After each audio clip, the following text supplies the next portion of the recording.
Islamic tradition holds that a staggering 124,000 prophets have been sent to humanity over our history. Yet the Quran explicitly names only 25 of them.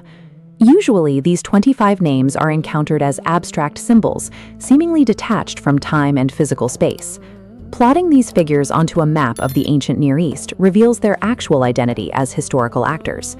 Grounding them in real geography proves they were not randomly placed.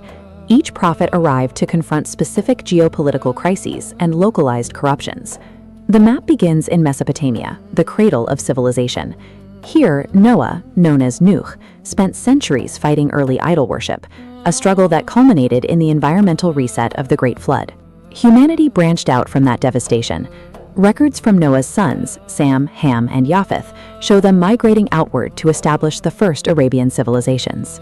Tribes like the Aud in Yemen and the Thamud in Saudi Arabia grew wealthy, carving immense homes into mountains. To counter the arrogance that followed this expansion, prophets Hud and Salah were sent to challenge their corruption. These ancient cities were advanced, characterized by dense, multi-story mud brick buildings and complex urban layouts. These early stories established a recurring pattern. Civilizations acquire wealth, attempt to master nature, declare independence from God, and ultimately face destruction. In Babylon, Abraham established the foundational stance for monotheism. Facing a hostile, idol-worshipping society, he was forced to migrate. This migration created a geographic split between his two sons. Ishmael moved south into the Arabian Peninsula, while Isaac remained in the Levant. This physical separation laid the dual foundations for the Arab lineage in Mecca and the Israelite lineage in Canaan. Isaac's line led to Jacob and Joseph. After being sold into slavery by his brothers, Joseph's story unexpectedly moved the Israelite narrative into the center of the Egyptian empire.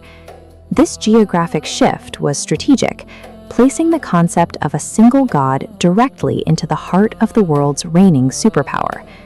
In Egypt, Moses eventually confronted the pharaoh directly, demanding the liberation of the enslaved Israelites and challenging the monarch's claim to divinity. The culture Moses was dismantling is visible in these imposing hieroglyphics, which projected the absolute authority of the Egyptian state. After the Exodus, the focus shifted to the Levant. Under Kings David and Solomon, Jerusalem saw a rare golden age of monotheistic justice. That era eventually fractured. As societies decayed, prophets were sent to combat specific, localized crises across the region.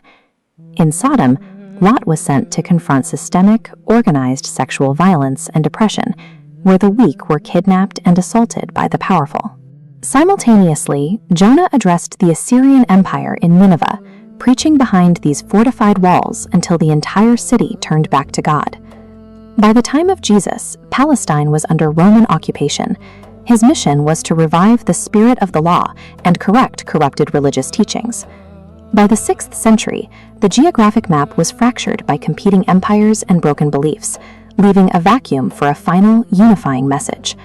In the year 570 CE, the focus returned to Mecca. Through the lineage of Ishmael, Prophet Muhammad was born. This vintage image captures Mecca as the ultimate geographic and spiritual focal point of this millennia-long timeline. Muhammad's mission differed from those before him. While previous prophets were sent to specific tribes or tribes facing isolated crises, his message was a universal seal for all of humanity. His final resting place in Medina marks the completion of the message and the close of the era of earthly prophets. Zooming out on this map proves that the struggles of Moses, Joseph, and Jesus were part of a single continuous campaign. Across thousands of years and multiple empires, these 25 men formed one brotherhood, delivering the same message: Tawheed, justice, and mercy.